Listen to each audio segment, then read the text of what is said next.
Chavav. All right, let's look at Chavav. Those of you who have Chavav, number 26 on these pages. We'll start here, but the commentary is what we don't have. That I need to have the photograph for that.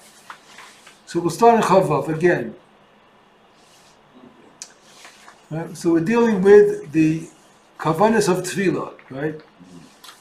Okay. Hamachaven b'tfilaso. A person who has kavana when he is praying. The kol kavanas hayiduo slow.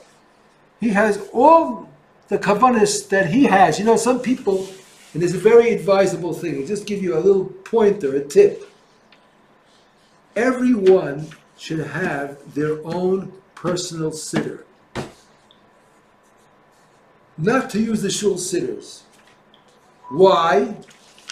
Because in your own siddur you can write notes, reminders, things that you have to remember for the davening.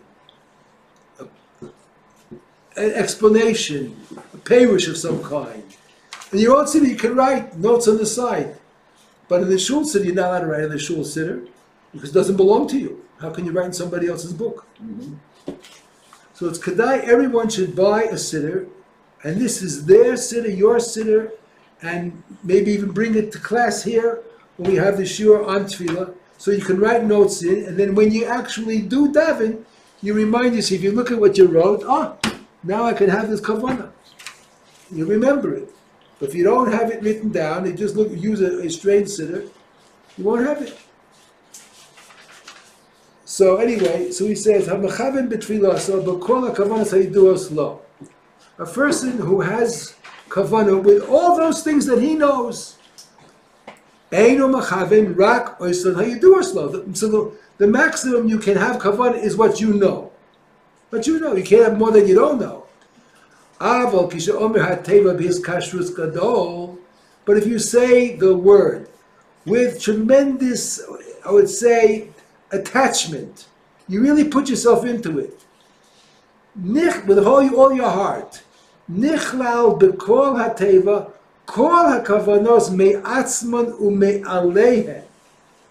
You hear that? All you have to put in is your emotion, your mind, and then the word contains certain kavanos which are necessary for this word to go up to Shemayim.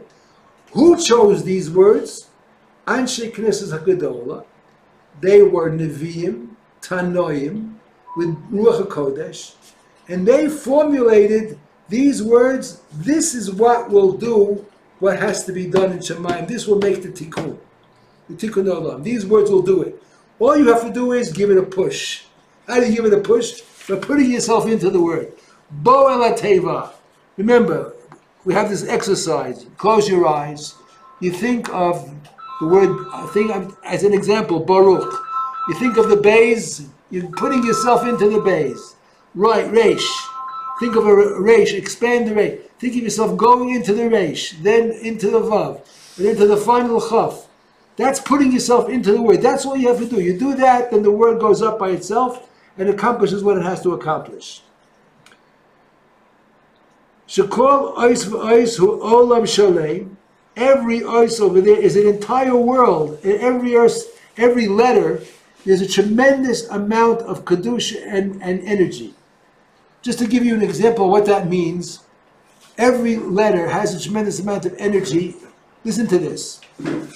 Listen to this. It's amazing. It's mind-boggling. Mind-boggling. Put on my seatbelt. You may have to, because otherwise you'll take off. Why am I saying that? The pasuk in Tehillim says, "Ki b'yor Hashem sur olamim." Got it? Wonderful. I'll give everybody else a piece. Give everyone else.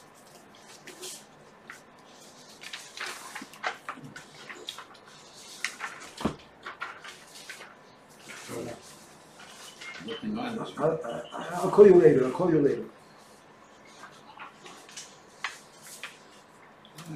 The ink is a problem. There's a problem with the ink there, but that's what we call it. Oh. That other one is clearer or what? Yeah. Getting worse and worse. You see, this one is the best.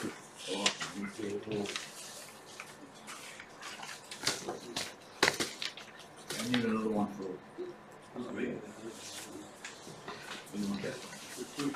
Can you give me the right one? You can not take the right It's one. very weak, it's very khalash. Yeah, that's right. Wait, wait. He's got it, You can hardly see anything on that one. The other, maybe other ones are better. There are no better ones than that? Here, this Oh, one's they've the got best. some better ones. Take a better one. Take a better one. Yeah. Take this. Okay. We'll get to it in a minute. We'll get to it in a minute. But just try to understand this for a second. This is very important to understand this. The pasuk says, "Ki b'yah Hashem tzur olamim." What does it mean, "Ki b'yah"? Yah is the Shem Hashem, Yud Hey. The Shem Hashem is Yud Hey Vav Hey, right? But the shortened form is Yud Hey. So David HaMelech says, Ki b'yah, with the Yud Hey, Hashem Sur Olamim. He created worlds, in plural. With Yud Hey, Hashem created worlds. So the Gemara says, what do you mean he created worlds? Listen to this. It's absolutely amazing. Absolutely amazing. With the Yud, Hashem created Olam Haba. And with the Hey, he created Olam Hazeh. Now, this is mind-boggling. Get ready, Chanoch, put your seatbelt on. What does it mean? He created Olam Hazeh with a Hey. You know what Olam Hazeh means? Olam Hazeh means not only this globe, the Earth, it means all the planets, all the stars, the entire universe is all Olam Hazeh. Do you know how many trillions of stars there are in the universe? I don't know the number. I don't think anybody knows the number. And this Earth, if you look at a map of the universe, is so small you can't even find the Earth in trillions of stars. You can't find it. And you know what created all of this universe? A Hey. One Os Hey. Do we have any idea of what energy is inside any letter of the alphabet? It can create all of this. This whole universe created with a Hey. You should fall off your feet, fall off your chair. So when we say hey, it's thought, speech, and action, how does that? Hey takes in everything The that word of exists. creation. Everything that exists in this world, the Olam Hazeh, was created from the energy inside a Hey. So we now are going to stand up in Shmona Esrei, and we're going to daven, and we're going to put our kavanas into it. We're our kavanas. What are you doing? It's like, you have a tremendous freight train, big, heavy, loaded cars of freight train, and you're going to get the end of the freight train, and you're going to push. Does it have any effect? You have hundreds of tons of metal and steel. You're going to push at the end. So the Shem Tov says, come on, don't fool yourself. Don't fool yourself. All you can do is, the best thing you can do is put yourself into it. That's all. B'mavatel yourself. Go into the words. Go into the letters. Bo'ala teva. Come into the word. That's all. That's all you have to do. Chazal, with their Ruach HaKodesh, they took care of all the kavanas already. They took care of all the kavanas are embedded in the letters. You have to do one thing. You have the planes going up, jump into the plane, that's it. That's what you have to do. Jump into the plane. Jump into the plane, when it takes off, you'll go with it. That's what it says over here in the Baal Shem Tov. If you'll say the word his kashrus gadol, bevadai mis orin oisen ha'olam es v'elyonim. So then you're going to make all of the effect that has to take place in Shemayim. V'oiseh pulos gedolos b'zeh, and you'll make great, great activity. L'chein yira adam lispalel b'his kashrus b'slavus gedolah.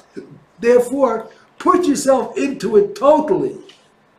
Put yourself into it totally. Now you can even understand why it was known, Rabbi Akiva, when he started a daven in one place, Shmoneh Esrei in the shul, he ended up in another place in the shul. He got so involved that he was running around in the middle of Shmoneh Esrei and he wasn't even aware of it. He got so involved in he didn't know where he was.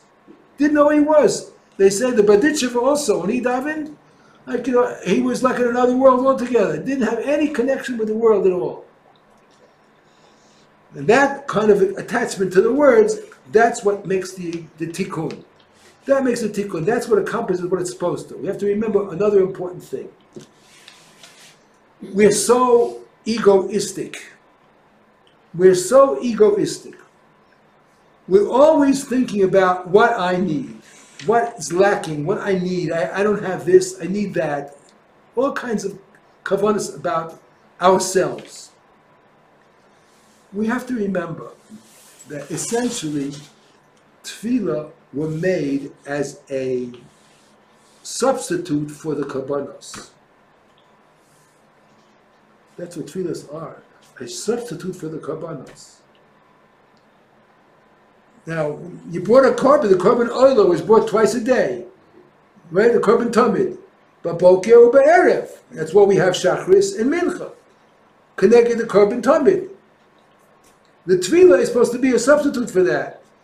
And when you think about that, there's not too much room for personal needs in those tefillahs. In other words, the main object of the tefillahs are supposed to be to substitute for the kabbalos, and they have to make a tikkun in the world. In the Olam Yitzhak, the Olam Yitzhak, that's what the tefillah is supposed to do. You want to also add your own personal things, so you know what you do is Eitz Tova. The best thing to do is, at the end of Shmoneh Esrei, when you say the last bracha, Baruch Atah Hashem, Hamavarach Zemo Yisrael B'Shalom, finish the last bracha, and then you have Elokai Nitzol Leshoni Meirah. There's where you have to put in any personal bakashas. That's the best place to put it in. Some say you can do it also in Shema Koleinu, but the best place is really after the Shmoneh Esrei is basically completed. Then you can put in all your personal requests at the end. At the end, before you say Osher Shalom. Before you say Yehuda Ratzon, the last one you say Osher Shalom, put in all your personal requests. Why? Because you don't want to really disturb what Chazal formulated. Chazal formulated these brachos have to be made in place of the kabbanos. That each one accomplishes a certain thing. So let's leave Chazal's formula intact. Let's not tamper with it. And when we're finishing, while we're still standing in front of Hashem, we have an opportunity to still put in a few personal requests. It's fine afterwards, okay. But there's one very important thing here we have to have in mind. All of this requires concentration, requires the proper attitude. That means you must come to shul a few minutes earlier than the beginning of davening. You cannot walk in late for sure. You cannot even walk in exactly when the clock says the minyan starts 7, you walk in 7 o'clock. You won't have time to settle down and get your machshavas and take out your siddur and think about what I'm going to do and prepare my mind and my heart, my emotions to do what I'm going to do. I have to know I'm going to talk now to the Creator. I'm talking to the Ribono Shel Olam. It's not like, you're talking to a friend. You just don't walk in off the street and say, oh, how you doing? You're talking to God. You're talking to Melech B'Chayim Lochem. That requires a certain amount of respect. Beforehand, you prepare. Even when you go into somebody who's important in our world, you don't walk into any important person, head of a company, person who's hiring. You don't just walk in. You prepare beforehand, make sure you're dressed properly, you think over what you're going to say. Sometimes you take a little piece of paper with you. That's the way you have to look at tefillah at the minimum. But the big chiddush that we're going to learn right now is going to be very, very controversial and maybe shocking to some of you, as it was to me the first time I learned it. But after you learn it once, it's not shocking so much anymore. But you haven't had exposure to this, so we're going to discuss it now. Let me ask you a question. In most shuls, during the davening, there's all kinds of singing. They have Filacha Dodi, they sing Nigunim. For Kel Adon, they sing Nigunim. For Hallel, there's all kinds of singing. In the middle of Kedusha, Bimkomcha, they sing also. All kinds of places where they sing. What is the value of this singing? What is the value of this singing? So, anyone want to answer? Anyone want to offer an answer? Yes? Yeah, Rav Sprecher had a teaching to say what's written, what is the message in the last of the Psalms.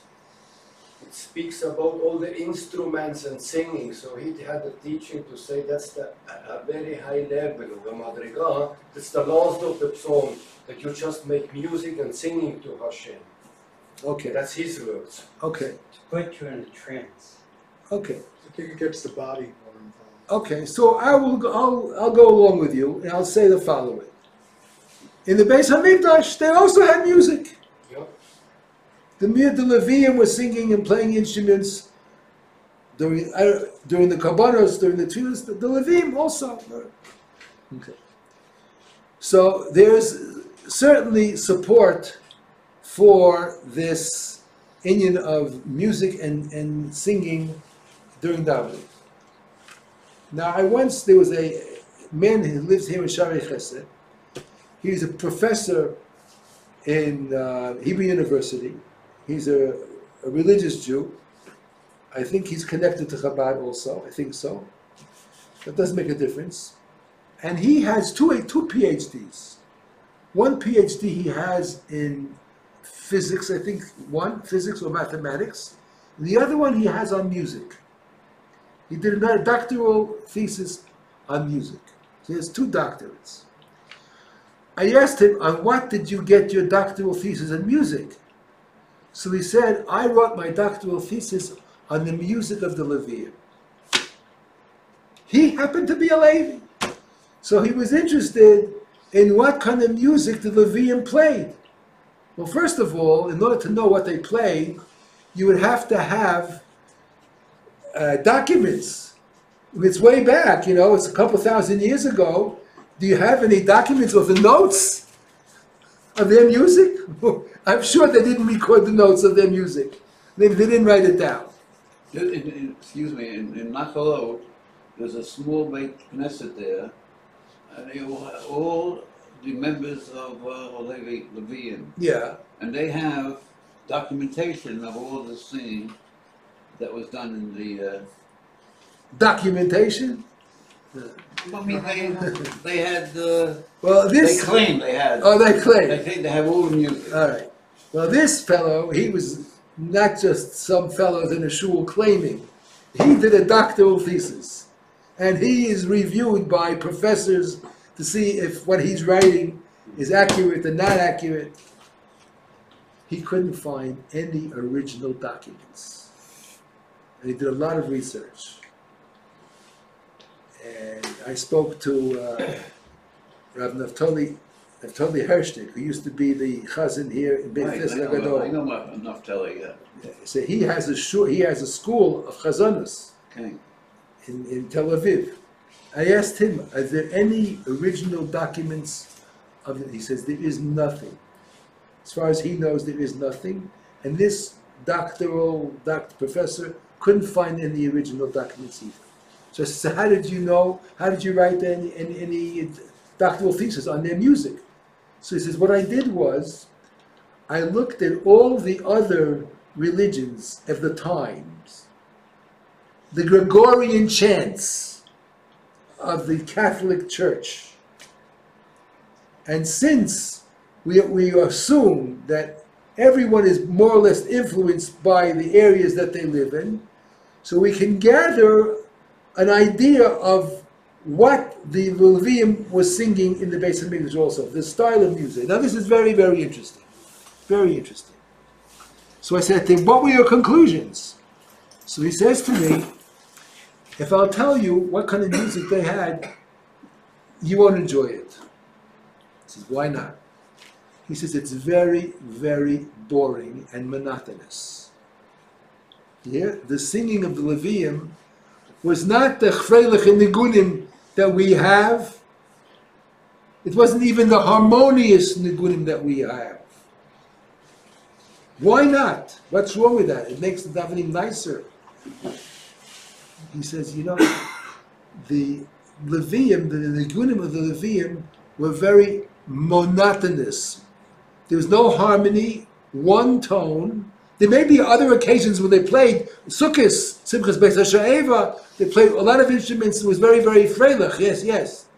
But when it came to the need for kavanah, for concentration, the music was very monotone, monotonous, and it was always short, and then it went back to the beginning. Short, a few songs, then it went back to the beginning. I says, what's the whole purpose? Why? He says, what's the whole purpose of the davening? What's the whole purpose of the music? To enhance your kesher to the kesher, to the Kodesh Baruch Hu. And therefore you go out a little bit and you come back right away to the shoresh, to the source. The music is supposed to connect you to Kodesh Baruch Hu and not take you into the world of harmony and make you float. That's not the purpose of the music. The music is supposed to enhance the words of the davening so that you can reconnect and connect strongly to the shoresh, to Kodesh Baruch Hu. Therefore it had to be on a monotone, simple, and not something which will make you want to float and be in a world of harmony. Simple. It aids your concentration. Aids your concentration, not distracts your concentration. Was he able to find out what instruments there were at that time? I don't remember. I don't know. I didn't go into all the details with it. He just was explaining to me general idea. So that's a very important understanding of the music of the Levium during the davening in the Beis HaMikdash or during the Kabbanos. It was monotonous, one tone, no harmony, and it always reverted back to the shoresh. Why? Because the whole purpose of the music is to make you daven better. And in order to daven well, you have to be connected up there. And if you can have music which distracts you into all kinds of beautiful harmony, that's very nice, but you're losing the connection to the shoresh. Now, with that introduction, let's take a look at the sefer that you have in front of you. Look at your text. You have it there in the second column, the second side of B'Sefer Gulash Yisrael. You see that? Left side. You have it? B'Sefer Gulash Yisrael, you have that? Beginning of the paragraph. You don't have it? You have it? Okay, let's read it together. B'Sefer Gulash Yisrael. Dav Zayin Amid Aleph Divrei Amaskil Begil in the Grace Isla B'Shem Harav HaKadosh. I don't know who that is. Rabbi Eliezer Mizitamir B'Zel Shono. Listen to what he's saying. Yesh b'nei Adam shekasher oskin b'avoda zu tefillah hem minagnim diburei hatefillah. There are people who, when they are davening, they sing the davening. V'lo od ele shemechavnim lomar kan b'nigun zeh v'kan b'nigun zeh. In one place of davening, they have one kind of a nigun. In the other place, they have another kind of a nigun. V'sovrim, and they think, shezeu avodas hakodesh lamo. They think this is wonderful. To sing and davening enhances the davening. V'al yedei zeh yeh lehem his lahavus. This will inflame them. This will make them more excited about the davening. Ubezeh yu nosnin nachas ruach laHashem yisbarach. You're giving Hashem nachas. No. That's what they think. Now look what he starts to say. He's saying, indeed, I hold zeh darkam kesel lomo. It's narishkeit. It's foolishness. Why? Ki avodas shav v'sheker hu. He's saying it's not true. Ubechashecha yis halachu. They're walking around in darkness. They think they're doing what's right. They're not intending to do wrong. They think they're doing right by singing, and it adds to their tefillah. But v'lo nichnesu adayin b'kav ha'emes. They missed the point. They missed the truth. We'll talk about this. V'derech ha'emes keinu. Listen what he said. This is the truth. This is the real truth. She'tzorich b'shas avoda lahavshit atzmo migash b'yas olam hazeh. When it comes to avodas Hashem, to a tefillah, a person has to detach himself from all physical, material worlds in olam hazeh. Ad sheyachshov be'einav ki'ilu einenu ba'olam hazeh klum. He has to go into the words and think of himself detached from this world altogether as if he's not part of the world. Skip to the next line. V'lomar ha'osios b'kol v'dibur pashut. Say the letters with a simple tone, without any exclamations, in a very boring way. Uledavek ulekashim machshavto b'osios hakadoshim. Say the words, attach yourselves to those letters, those holy letters. Now he adds over here, of course, Ulahavin perish hamilos hakadoshim. If you can, try to also do it with the meaning. But we learned earlier that the meaning is not as important as attaching yourself to the words. That's the main thing. V'oz memele pitom yitlakeach v'yitlahev bo eish lava shel heves havoras hayira v'ha'ava iloyim ba'oz v'otzum ad ma'od. And once you do that, according to my instructions, you will have min hashamayim. They will send down to you a fire that will inflame you from inside. V'zeu haderech yishkon or ha'avoras hakodesh pnima. This is the way that you'll get really enlightened. Hashem will send down a light and a flame inside you, to your heart and into your mind, and that will be the true way to daven. Shemaiti v'kibalti ze haderech hakadosh mimori Rav Zal v'hu kiblo. Listen to this. I got this advice from my Rabbi. V'hu kiblo mirabo hamagid, and he got it from his Rabbi, the Magid b'Mizrich. V'hu kiblo mirabo habal Shem Tov. And where did Baal Shem Tov get it from? V'hu kiblo mirabo achio hashiloni. You hear this? He's saying, this is what I'm telling you, is not just from Chassidish Rebbe. This comes from Achia Hachiloni, a Navi, who gave it over, who was the Rebbe, who came, he used to learn with the Baal Shem Tov. Eliyahu Navi, Gili Eliyahu comes to some people and gives them instructions, like Rav Shimon Bar Yochai, when he was in the cave, Eliyahu Navi used to come to him twice a day and teach him. Achia Hashiloni, the Navi, came to the Baal Shem Tov and gave him these instructions about how the real way to daven is. It's very similar to the meditative process.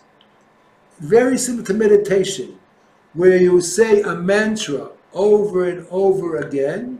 You repeat a rephrase, and you go deeper into it, and you forget your surroundings, you forget everything else, because that's the true way to daven.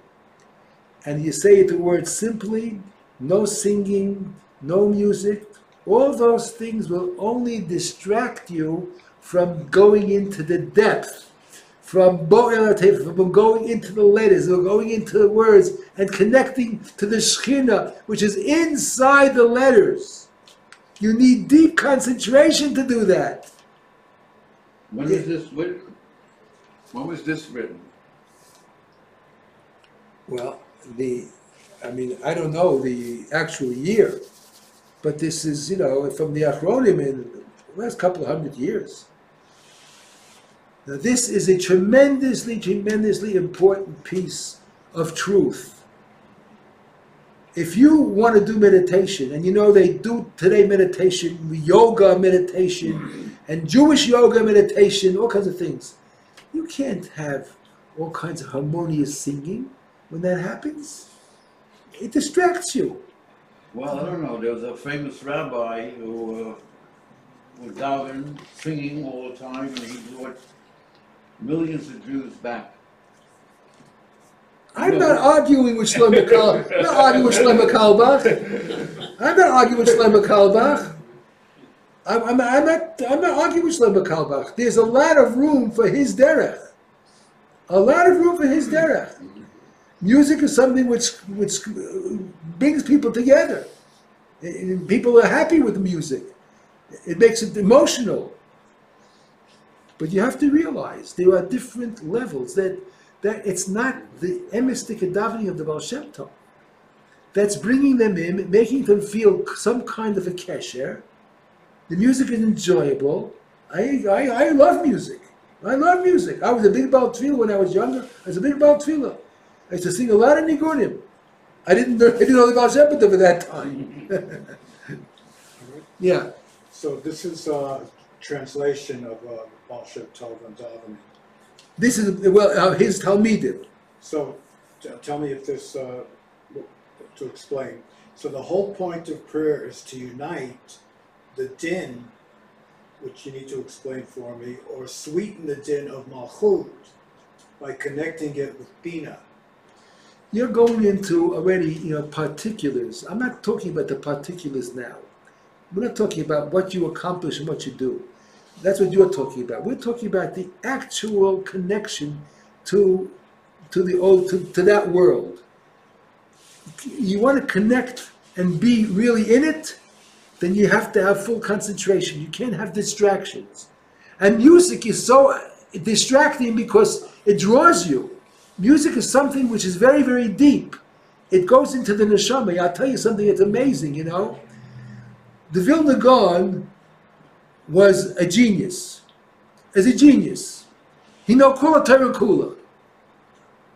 At 6 years old, he was already giving shiurim. He couldn't even have a Rebbe anymore. At 6 years old, he was giving shiur already. He was a genius. His father told him, I don't want you to learn medicine. Don't learn medicine. Why? Because you'll be the biggest doctor in the world, and you won't have a minute to learn. The line coming to see you will be from here till Eretz Yisrael. That's how big the line will be. Because you'll understand the depth of everything, and you'll give the true refuah for it, and you won't make mistakes, and you'll have the biggest clientele, and you won't be able to learn. So I forbid you to learn refuah. So he didn't learn refuah. He listened to his father. He didn't learn refuah. But he did study music. That's very interesting. Very, very interesting. And I found in a Sefer, Taimei Minhagim, brought down from the Gra, or from one of his Talmidim, and he said the following. Had I not gone into Torah, I would have gone into music. Not to become a musician, but to go into the depth of music, because music is so deep, and you really cannot get to all the truths of the universe, of the knowledge of Hashem, without understanding the depth of music. That's how important music is, and how powerful music is. He says you cannot even understand all the emes of the Kabbalah without knowing music deeply. Because in music lies all the Yesaidas. Amazing. So Amazing. So why do we have to listen to this? Because that's not doing davening. Yeah, everything has its time. Not doing davening. You want to learn Torah, so learn music and with the intention of getting to the Yesodis of the Torah, but not while you're davening. When you're davening, you have to connect with the boss, and you can't have anything disturbing you. The music is gonna. I thought the music enhanced your davening. That's what I felt. Oh, so what do we have? What's left for us to do? What's left for us to do? So it's brought down in Sefer Hasidim. That's Rabbi Yehuda HaChassid, who was one of the Balei HaTosfos. So it's very important. If a person's going to use music, singing in his tefillah to enhance the davening, you have to make sure that the music or the nigun that you pick is apropos for those words. It has to be the kind of nigun which will do that, enhance the davening. And sometimes these nigun are dance nigun, you know? They pick any nigun, there's no connection to the words whatsoever. That's the nigun that comes into their mind. That's what they want to use. It's some chazanish piece, whatever it is. You know, there are some shuls that I won't go to. I won't go to those shuls. Why not? I like all Jews, I like all the shuls. I won't go to certain shuls. Why? Jews don't go to certain shuls. No, but not because I'm anti anything. No, I'm anti. I like all Jews. That doesn't matter to me. Sephardi, Ashkenazi, I daven any kind of shul. One kind of shul bothers me. I don't like to go to that shul. When there's more emphasis on the singing than there is on the davening. When I was in America, I was brought up in New York. I was in New York, and I davened in a certain shul of all b'nai Torah.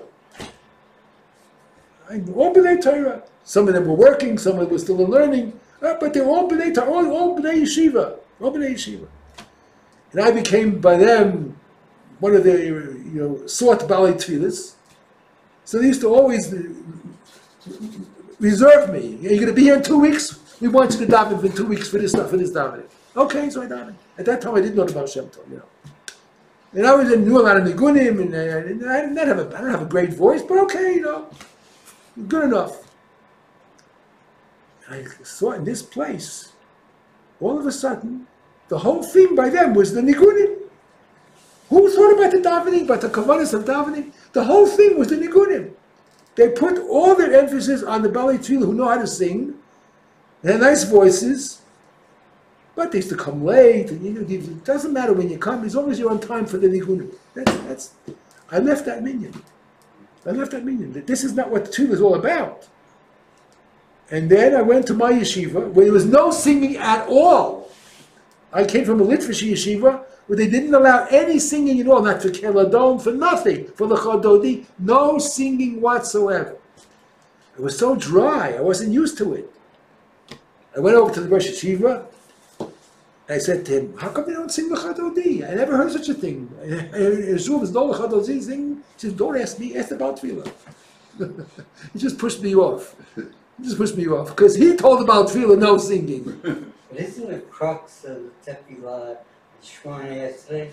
Yes. Okay, so there's no singing during that. Well, that's the best raya. You see, he just brought a good raya, very good raya, excellent raya. I mean, you couldn't have said it better. Here he said, beautiful raya. The crux of the whole tefillah, that's the climax, that's the main point. It's the whole Shemona Esrei. It's sung. Right? Not the Chazaras HaShatz.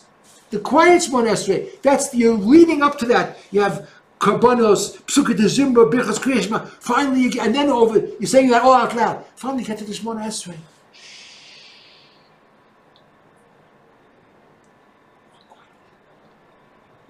And you daven too loud. You disturb somebody else. You can't. You whisper. How come? Yeah, it's an excellent raya. Excellent raya. Mamish, excellent raya. How come? Why don't we sing the Shemona Esrei? If it's so enhancing, it's so important, why don't we sing it? Not allowed to sing it. Not allowed. It has to be balachash. It has to be silent. That's the best raya. You want to really connect to HaKadosh Baruch Hu? No distractions, no noise, no singing, nothing.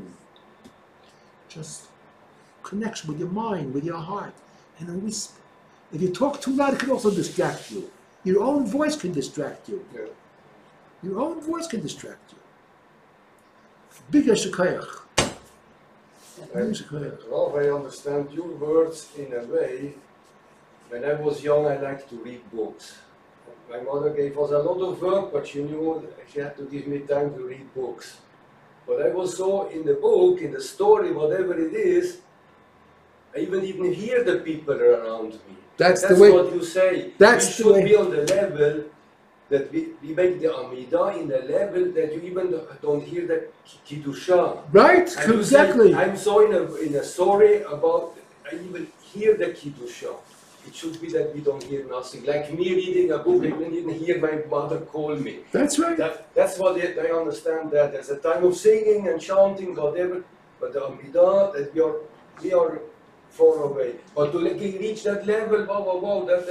Okay. All right. Okay, but at least we should know. Yeah. We should know what's right. Yeah, that's right, yeah. We should know what's right. And how you have to get to that? Well, that takes preparation. You have to come a little bit earlier, sit down, settle your mind, know what you're about to do, prepare yourself, and then you can get to it. That's the best raya, the actual one. See, Chazar Sashatz was only a takana for those people. That's the way originally. Why was Chazar Sashatz made? Because there were people in those days who didn't know Davening Baal Peh. They didn't know it. They didn't have Siddurim, they didn't have printing. So you'd have to have someone who knew the entire Tefillah Baal Peh, and he'd be Motzi those people who didn't know it. So you had to have a Shliach Tzibur who knew the whole Davening Baal Peh. He would say it out loud, and be Motzi, and they'd answer Amen. It's as if they said it. But otherwise, in the Torah, the mitzvah we have of Tefillah, it says, "U'la'avdo b'chol avavchem." We say it in Kriya Shema every single day, right? "U'la'avdo b'chol avavchem." You have to be over Hashem with the entire life. What is avodah with the entire life? In your whole heart. What does it mean? Chazal said the only thing that you can really do with your whole heart is davening, tefillah. To put your whole heart into it, and you can't do that when you're loud and noisy and boisterous. You have to put your whole heart into it. And your mind and your heart are working together, and your voice is silent. Voice is silent. Just whisper. Just whisper. That's exactly like what meditation is. Exactly what meditation is. So tefillah is really an exercise in meditation, a form of meditation. That's what it is. And you can't tell that to people. You tell that to people, they think, oh, what are you, some kind of a queer? Because of a queer meditation, you're bringing in all kinds of avodah zarah. Tefillah is meditation. That's what it really is. That's what it really is. And the previous generations, it was practiced all the time. It was very, very common. People practiced meditation, connecting to HaKadosh Baruch Hu on a daily basis. This is a common. It got lost in the Golos. It got lost. But that's the way people did it. And davening is certainly that. But people used to do it even when they're not davening. They wanted to connect. They would set aside time for meditation. Today it's recommended as a very relaxing and healthy thing for the mind. Do some meditation. Very relaxing for the body. It's good for the mind. Do meditation. During the day sometime. Set aside 15 minutes. When you're quiet, close the room, close the door. Sit and meditate. And there are people who teach you how to do it. But davening is certainly an exercise in meditation, and therefore music can only be a distraction. That's the truth. But there is room for music to get you into it. If you're far away, so you need the music to pull you in. But once you're already in, then you don't need the music anymore.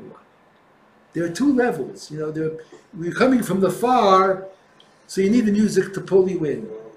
But once you're already in, then music is only going to disturb you. Only going to disturb you. You have to realize the truth. Okay, Rabbi Sai.